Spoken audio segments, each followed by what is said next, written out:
Hello, everyone. I'm Jen Kahn, Director of Strategy for Bridge Tower Media, the publishing company for NJBiz, and I'd like to welcome you to today's program.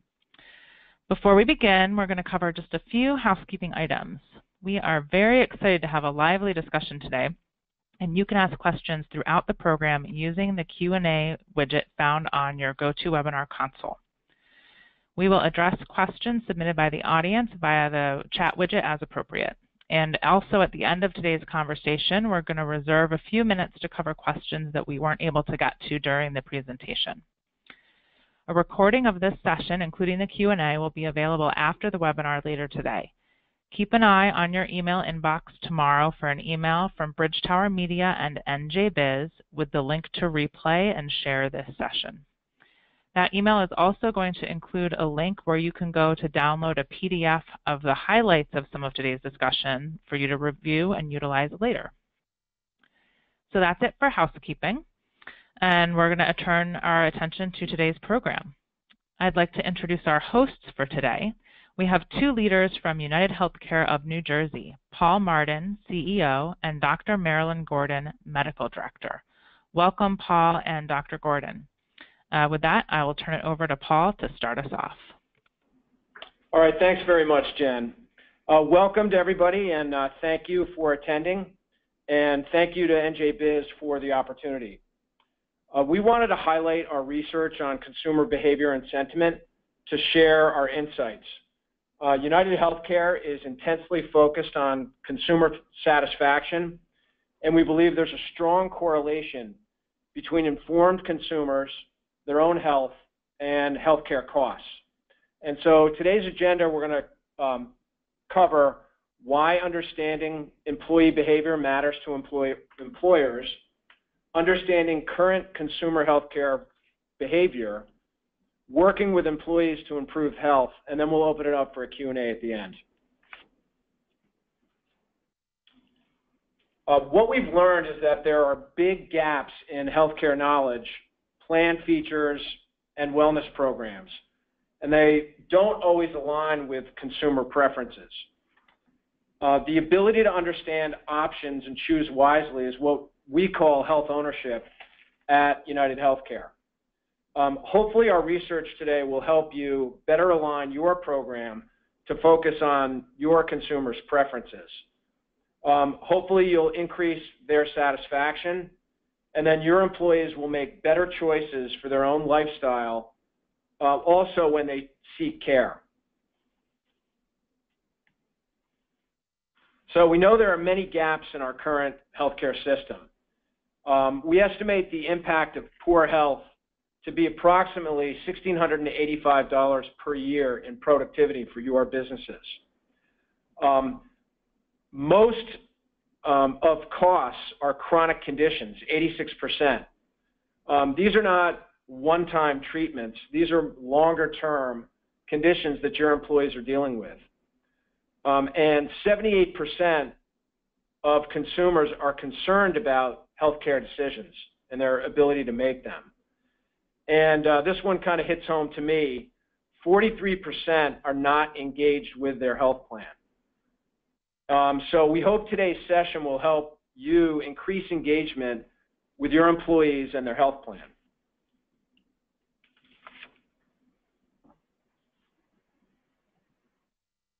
So we want employees to understand their options and make better decisions. So if you look at this chart right here, I refer to the left-hand side as the reactive side. So employees would have a healthcare event, they're either sick or they're injured, and they think, now what? You know, what's covered? They're stressed out, they're confused, and they're sick, and they're probably facing pretty high costs. And they're really turning to their health plan to figure out what's covered at that point. And then if you flip all the way to the right-hand side on the continuum, that's really what we refer to as a more proactive state, and that's actively managing your own health. It's staying healthy, engaging in wellness, and thinking about your lifestyle. It's choosing high-quality providers, and it's staying compliant with treatment plans. And we term that health ownership.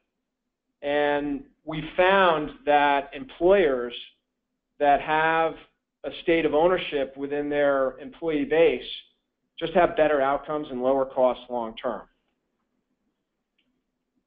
And so a lot of today's discussion is going to be focused on how can you get more employees to proactively own their health and their health care. And I think you need to better connect and understand their health literacy. So if you think about your own healthcare experiences, you know, were they good or bad? Think about the last time you had to go to the hospital or had a procedure done. Did you think that that was a good experience or a bad experience? And more importantly, did you even understand what was happening? Did you understand your bill? Did you understand your treatment plan? And, you know, our role at United Healthcare is to hopefully get more employees to have good healthcare experiences. And I think in general, our industry needs to spend a lot more time on simple, basic education on healthcare issues. So we're spending a lot of time at United trying to simplify and make it easier for people.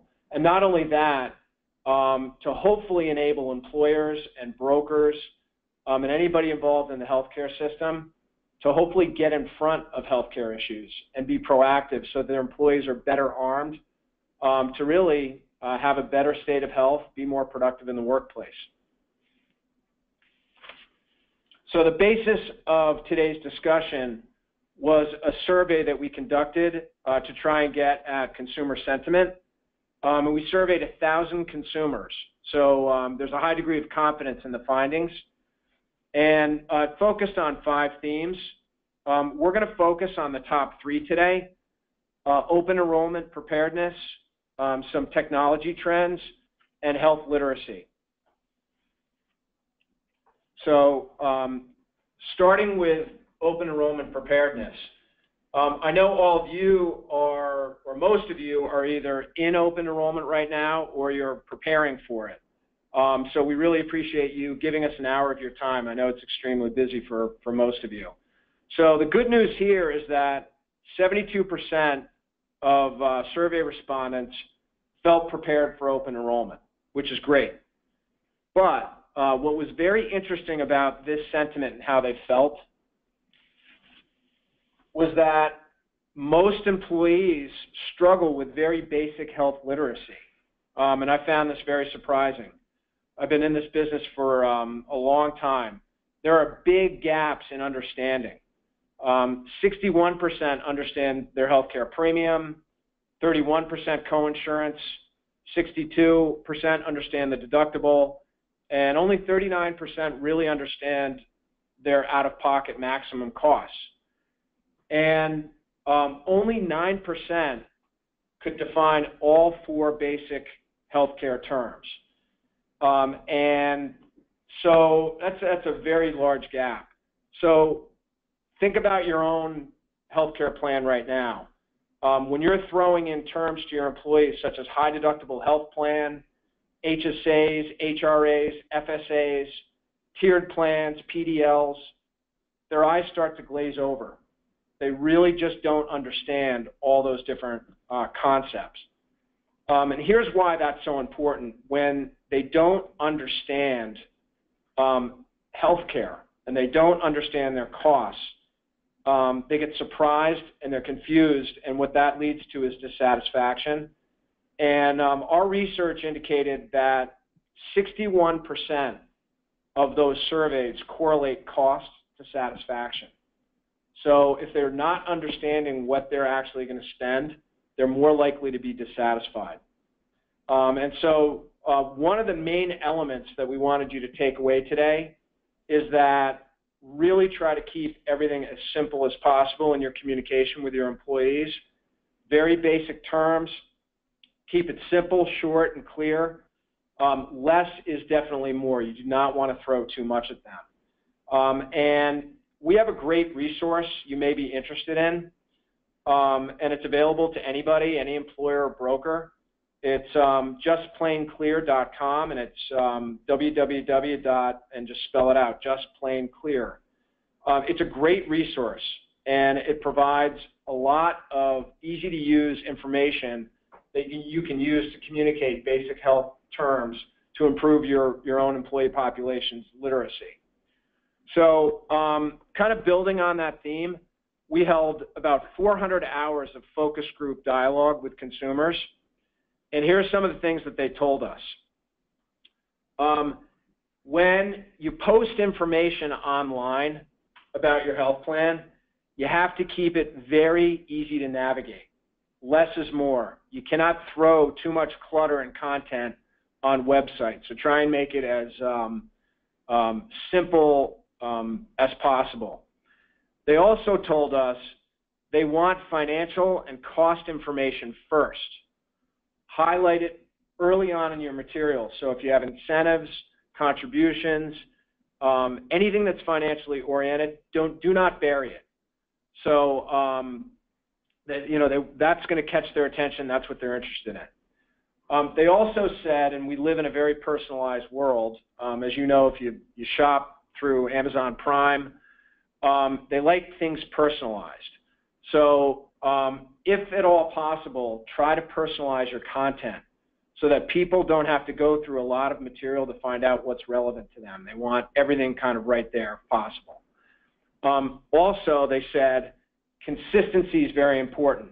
So many of you use brokers, you're with a carrier, you have your own material that you're going to give out to your employees.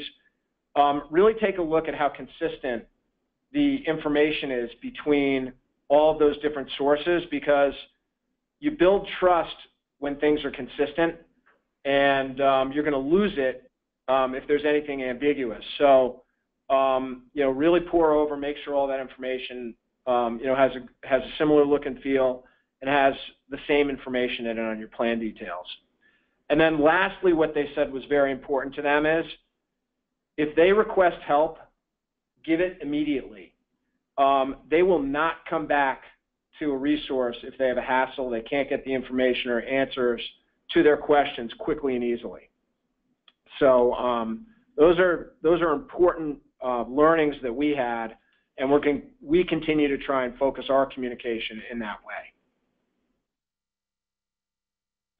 Okay, shifting a little bit from health literacy, we wanted to learn about technology trends and consumer sentiments towards that.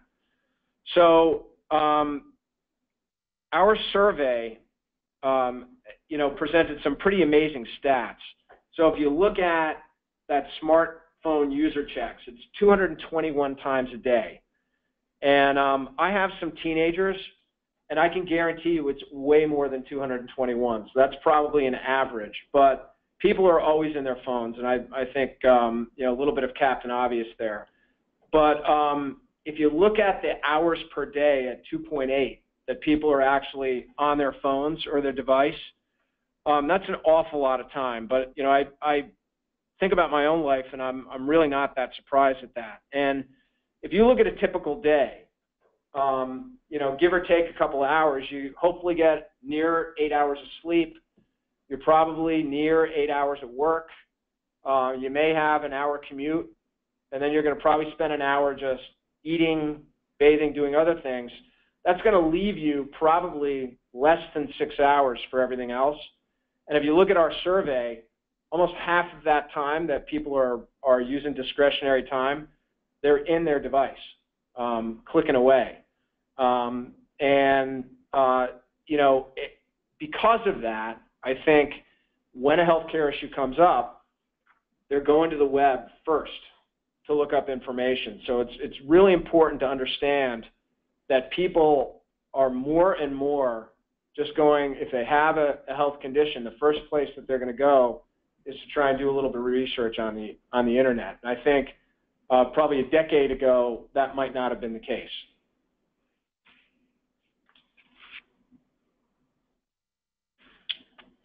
So we also wanted to try and understand consumer sentiment towards trying new technology.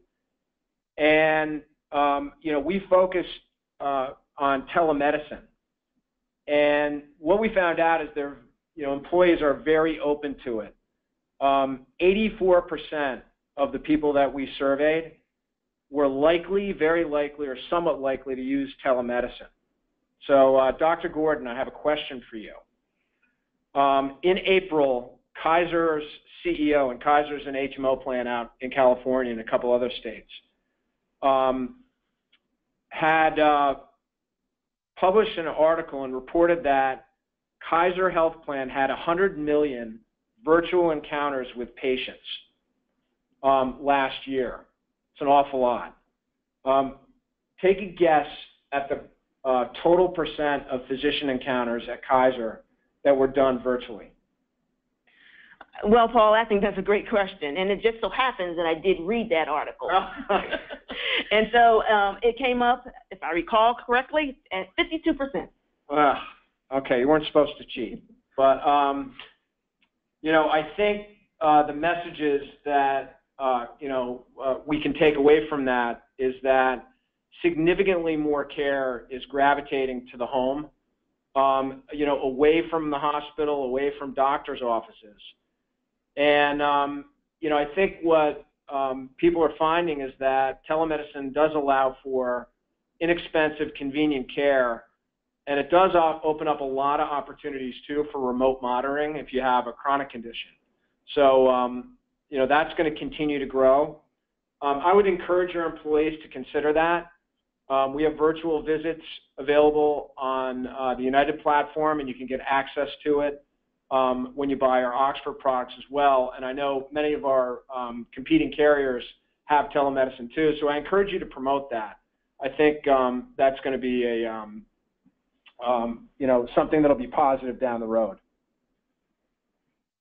So turning to wellness, we were interested in consumer sentiment on that, and nearly 3/4 of all employees say they're interested in wellness programs, which is great. And 85% of those who had access to a wellness program said that they were somewhat aware or very aware of the details of the program, which I think is good. So we know that they're aware of these programs, and we need to encourage them to participate. What we also know, though, is that if you look at the published statistics on obesity in the USA, about 1/3 of Americans are obese, and another 1/3 are overweight. And when they were surveyed, 75% of Americans rate their health as excellent or good. So we've got about 2/3 that probably don't fit that description, and there's a huge gap. And so the question really is, how can we create awareness about that, and how can we motivate them? And so in research on motivating employees to change their behavior, we know it's really a combination of incentives and rewards. It's more benefits, and it's also encouragement. A really optimal program has all those elements. And I think the key is to understand how your specific employees would react to those strategies. It's really crucial that you have a good finger on the pulse of your employee preferences. So more on that. So what's amazing is that 63% of employees in our survey were not willing to spend more than 1 hour per day on wellness. And I can sympathize with that. Life gets in the way. I think about my own life with work, family commitments, travel.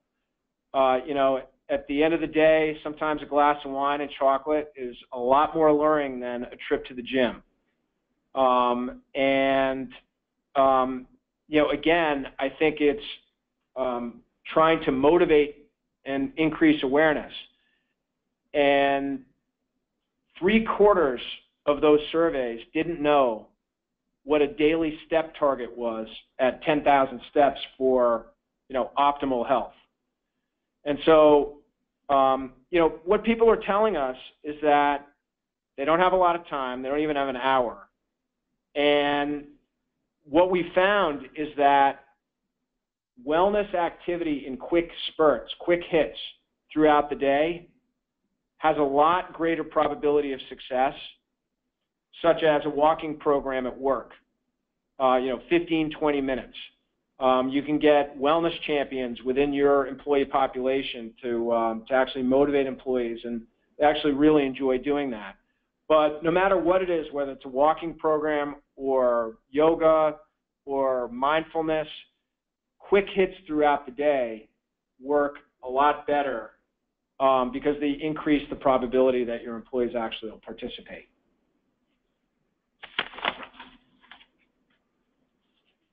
And so, we know that motivation is influenced by those incentives, benefits, and encouragement. And so we wanted to focus in on financial incentives. And the National Business Group on Health reported that employer programs actually have incentives averaging at about $742 per year, which is great. And that's actually a lot more money than I would have guessed. And our employee survey said that 62% of employees would participate in a wellness program if that incentive was $500. So, I think the message here is that if you can get an incentive in there that's at least $500, you're going to have the majority of your employees actually try it out, which is good news. And so I'd recommend you speak with your carrier or your broker to investigate all the incentives within the health plans that you offer to try and get incentives to your employees. They are out there, so we encourage you to look at that. And remember, if you do offer these incentives, what employees told us is they want those communicated very early up front in your open enrollment material. So try and make sure they know about all those. Okay, another area that we studied in our consumer sentiment survey was on wellness and activity trackers. So we were surprised at this. About a quarter of employees already own an activity tracker, and that's up significantly from 2016. And then 62% of employees without an activity tracker said they'd be interested in using one as part of a workplace wellness program. So when you put all the pieces of information together in our survey, and what we know is that we know the employees will respond to incentives. They won't spend an hour on wellness, but they will respond to increased benefits and encouragement. So I would be promoting awareness of their steps, activity, because it has a lot of promise. And, if you can promote walking, it's very simple. Vast majority can participate in it, and it works. And United Healthcare has a program that actually is embedded in your high deductible health plan where you can earn $1,000 of incentives annually for meeting step targets via an activity tracker. And it's shown a lot of promise. We've seen a lot of employers adopt it. And so we would encourage you to investigate programs that are pretty simple to deploy. More importantly, what employees like, what they're willing to try. And we found that anything around walking has a high probability you're going to get a good turnout and success out of. So before I turn it over to Dr. Gordon, I just want to take a quick minute to recap some of the takeaways from the sentiment survey. And there are big gaps in basic health insurance concepts, so you got to keep everything simple. Putting dollar incentives and costs in your communication early is very important. Your employees really do want to explore new technology, so try and promote virtual visits and maybe promoting walking with activity trackers. They're not going to invest an hour a day on wellness, so if you can devise some programs throughout the day that are quick in duration. You'll probably get more people to actually join that. So as you design your program, try and keep those thoughts in mind. So now I'm going to turn it over to Dr. Marilyn Gordon, and she's going to talk about employers that are engaging their employees and some of their best practices that they're having success with. Dr. Gordon? Oh, thank you, Paul, and good afternoon, everyone.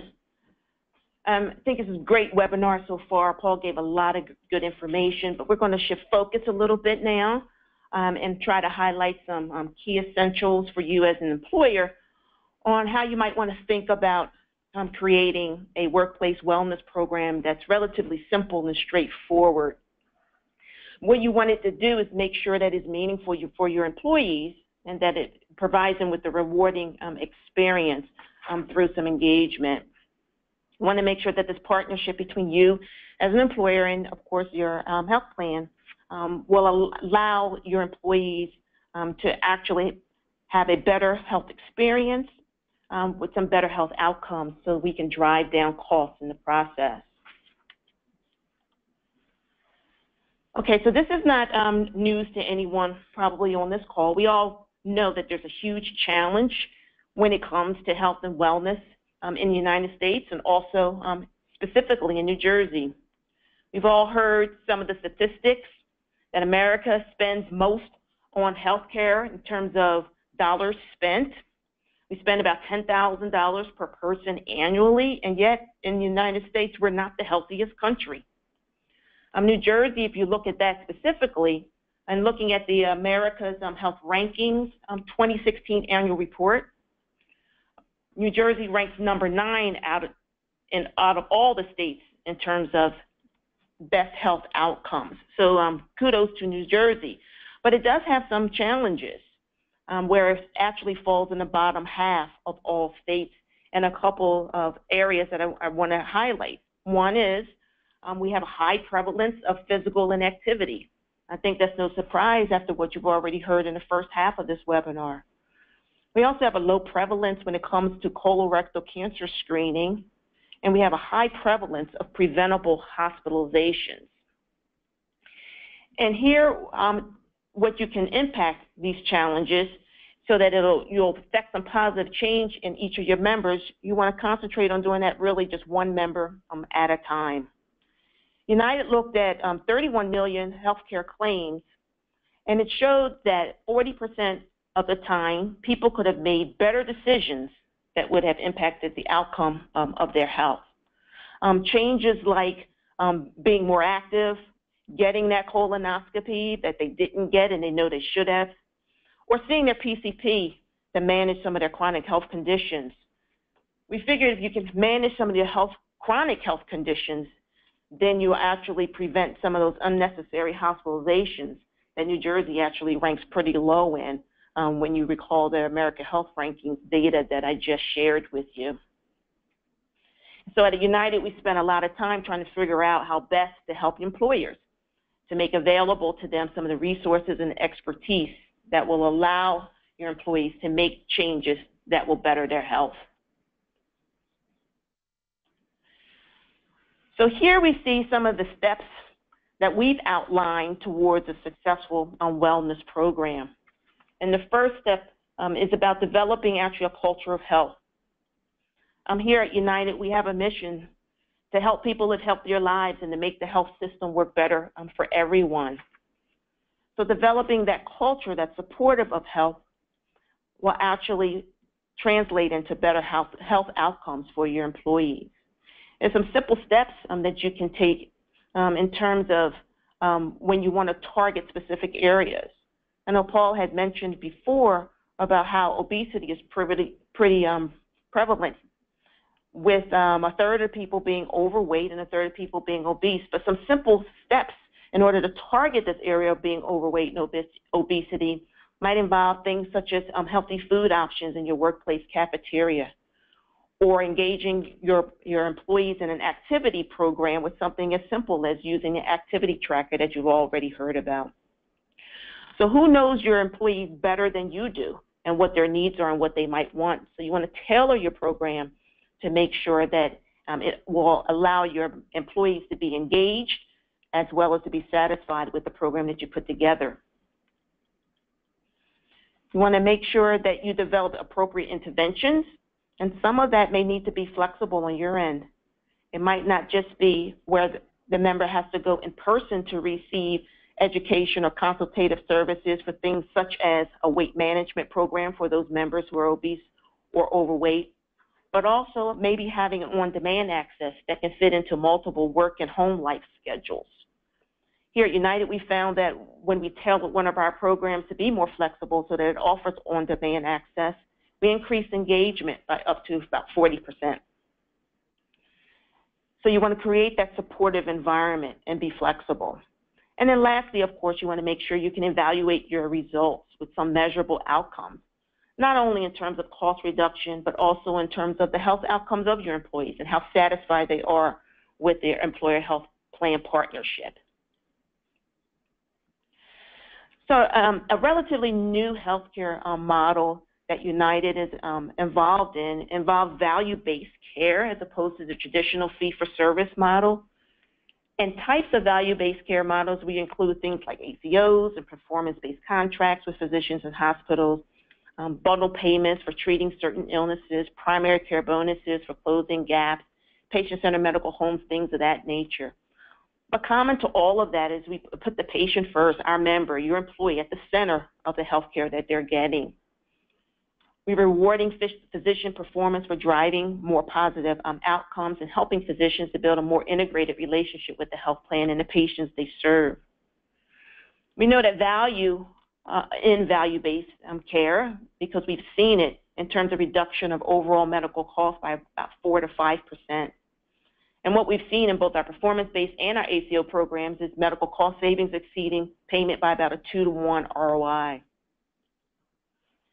If we bring it back specifically to New Jersey in terms of 50% of hospitalizations being considered preventable, United's value-based programs were putting a dent in that.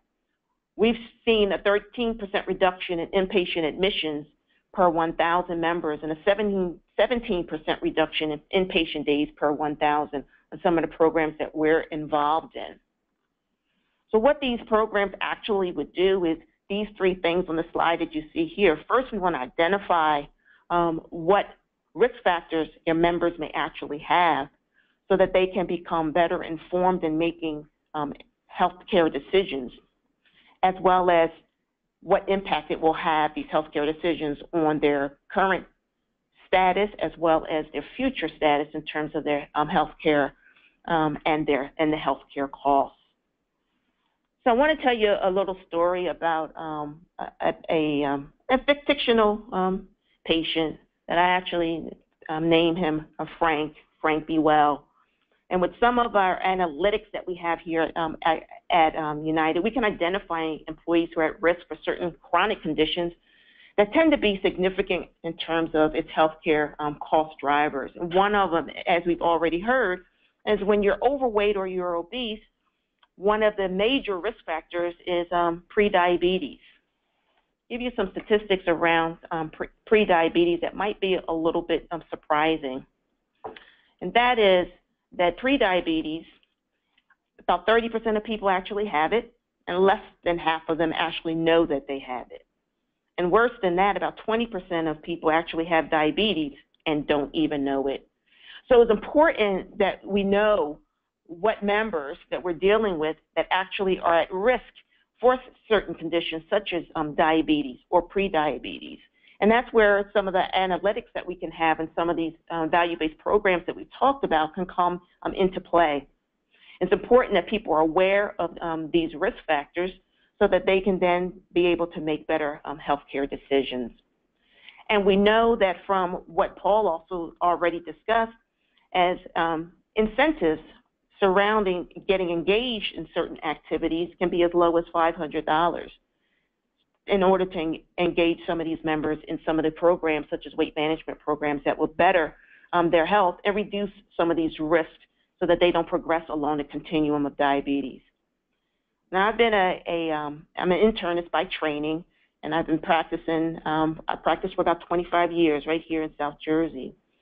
And we know that it's important.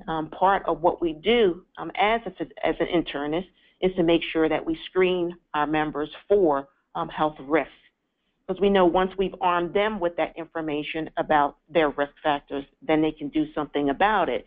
And the major thing with something like prediabetes is to make sure that they don't progress along the continuum of that disease and get diabetes in the end. Diabetes is one important cost care driver because we do know a lot of statistics around that particular condition. And one is that diabetics tend to have a 2.3 times higher cost in terms of their medical expenditures per year than a member who does not have diabetes. And with that higher healthcare cost, we see higher resource utilization. Diabetes has been listed as a diagnosis on 7.2 million hospital discharges in 2014, according to the American Diabetes Association. And it was on 14.2 million emergency department visits discharges. And along with these direct costs also are some indirect costs, because diabetics tend to have increased absenteeism from work, as well as reduced productivity while at work. So it's important to identify the risk pool for your employees so that you can motivate them to become engaged and incentivize them as low as $500, support them with valuable programs, as well as network of high-quality providers who can be involved in these value-based models of care that we promote. And it'll tend up to be a win-win situation for everyone. So Paul's going to talk to you a little bit about United's experience with how we use data and how it impacts health. Okay, thanks, Dr. Gordon. So this kind of gives you a little bit of behind-the-scenes look at what United Healthcare is doing to try and identify opportunities to close gaps in care. So I think it's important for you as employers to have a good understanding of what your health plan is doing to try and identify opportunities. And so on the left-hand side of the slide, you'll see data inputs, and that's all the different pieces of information that are out there for anybody who's encountered the healthcare system: medical claims, lab results, pharmacy data, any kind of behavioral assessments, and network utilization. So we take all that information, and we've deployed a software program called eSync, and it captures all those data inputs. It assigns values to them in terms of how they would impact a person's health and actual healthcare costs. And what it does is it translates those into opportunities that we would like to communicate both with our providers that are in, treating your members, as well as with the members themselves. And I think the takeaway on this is that it is really important for employers to help support their carriers, whoever they have, to understand when that carrier may be actually reaching out to an employee to hopefully engage them to get a better health outcome. And you can see on the right-hand side, we're monitoring the entire population. We're trying to develop personal care plans for those who really need it, provide health coaching, and then reminders for members to engage longer term. And then also work with physicians who are caring for those patients to help them manage these higher cost patients. So the more you know about that as an employer group, again, remember, employees gain more trust when there's consistency in information. And so if they know that the health plan may be reaching out to them, they might be much more willing to engage rather than to either not return the phone call, the email, or the text. So we encourage you to do that. And I can assure you that we have closed significant gaps of care and will continue to evolve. And I think our ability to get better health outcomes is actually growing. So we wanted to give you a little bit of insight into what's happening behind the scenes, so hopefully you can apply that for your own health plan. Thanks, Paul. So this slide, we know that total well-being is not unidimensional. physical health, although it's a significant focus on most workplace wellness programs, there's other dimensions of the employee that we need to focus on also in order to keep employees connected and totally healthy. So 51% of such programs now address financial health, and that is up from previous years. We know that 47% of employers are also addressing social health and helping their employees to develop trusting and satisfying interpersonal relationships, especially within the workplace, but also outside of the workplace, and develop some team-based skills in terms of their social skills. And even more, 68% are addressing behavioral health needs to help employees to stay connected with their workplace, with home as well. Such resources such as how to cope and handle stress. For example, if you have an employee who is a caregiver for an elderly parent. So what we found is helping employees to support their employees is using a multidimensional approach tends to work the best, and helping to make sure that you have an engaging, successful partnership. So the whole person approach is critical.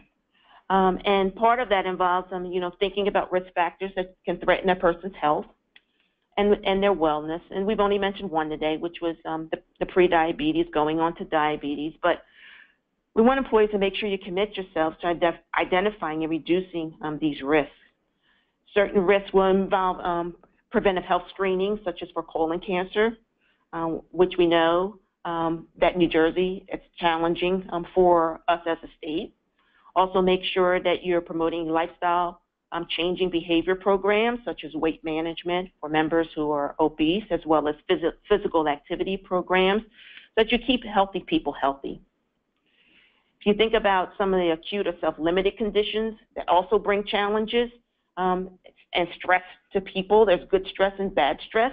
An example of a good stress would be supporting healthy pregnancies for those employees that have young populations, whereas you'll have a lot of females who may be engaged in some of the maternity programs that you might want to offer, as well as promoting programs where you want your members to have optimal outcomes, such as those who are undergoing spines or joint surgeries, with surgeries, of course, being a bad, stressful time.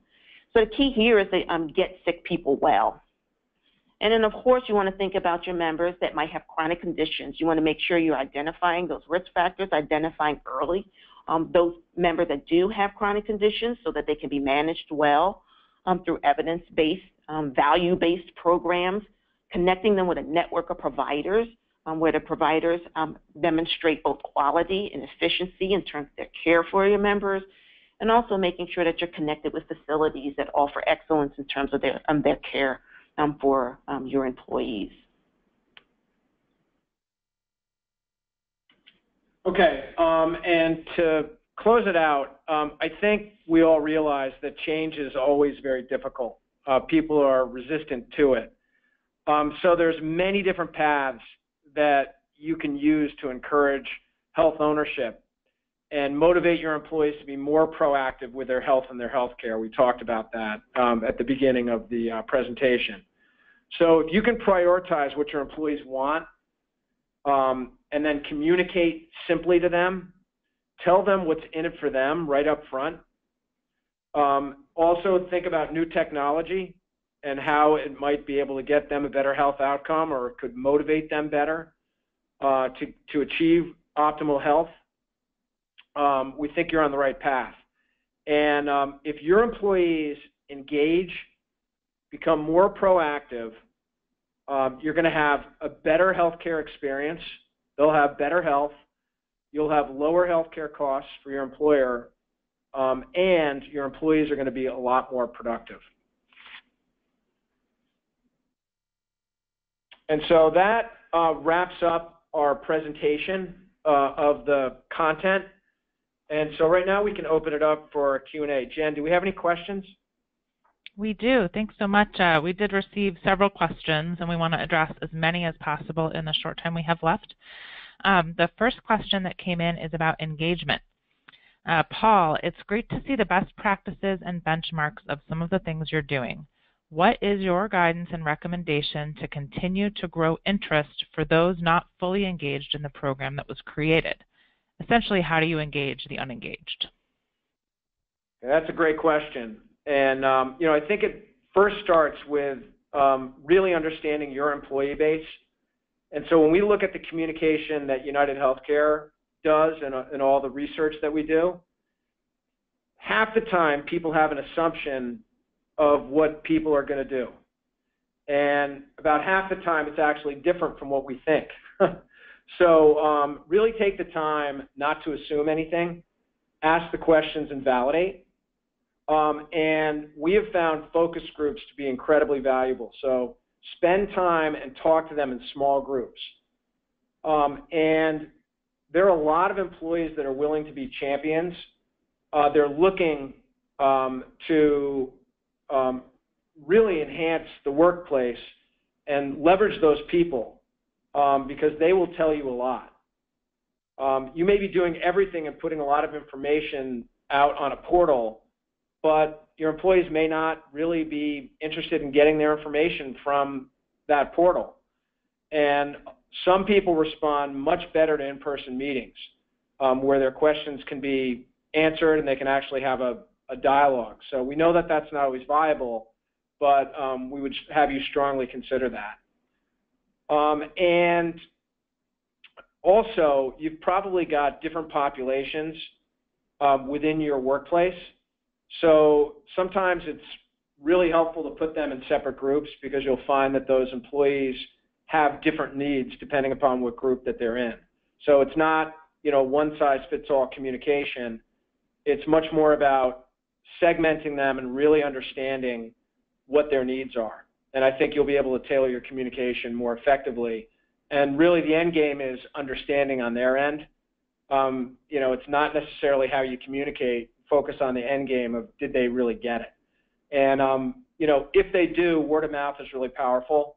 So, you can't have too many ambassadors or champions within your workplace who can kind of spread the word for you.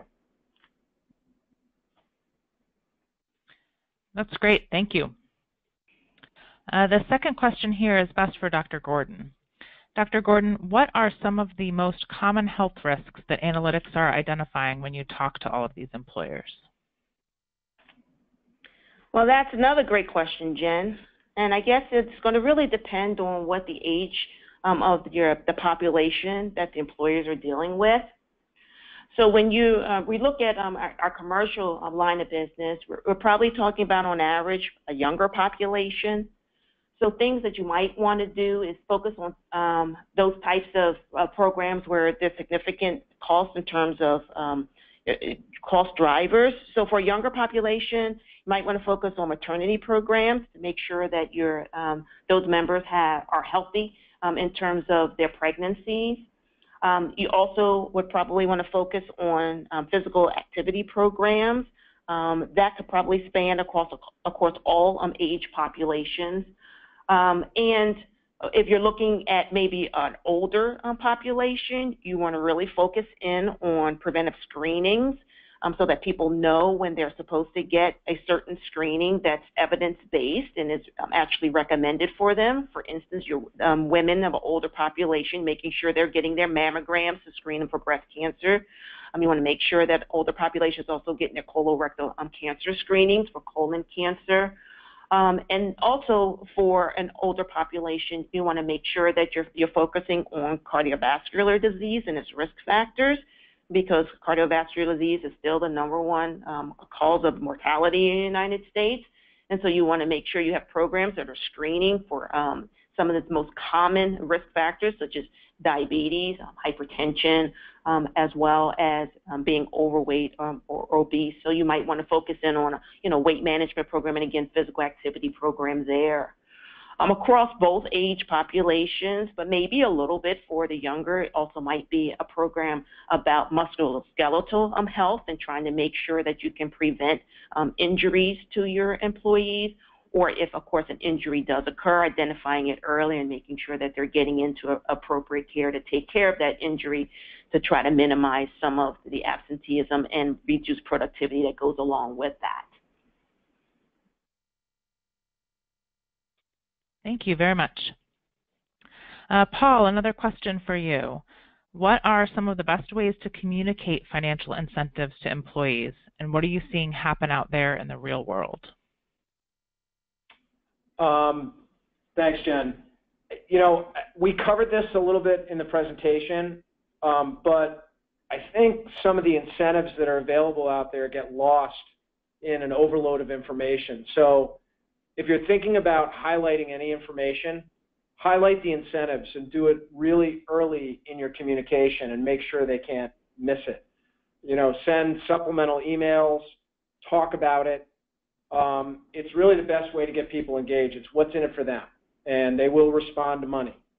And, you know, we've seen a lot of communications that simply say, learn about your wellness program, and, you know, here are 5 reasons to do it, and people never actually get to that next step to find out that they could have earned some incentive dollars. So keep it simple, keep it brief, and put it at the top of the communication. Thank you so much. That's all we have time for today. I want to give a big thank you to Paul Martin and Dr. Gordon of United Healthcare for a wonderful and informative presentation. And thank you also to our audience members for your time and attention. Have a great day.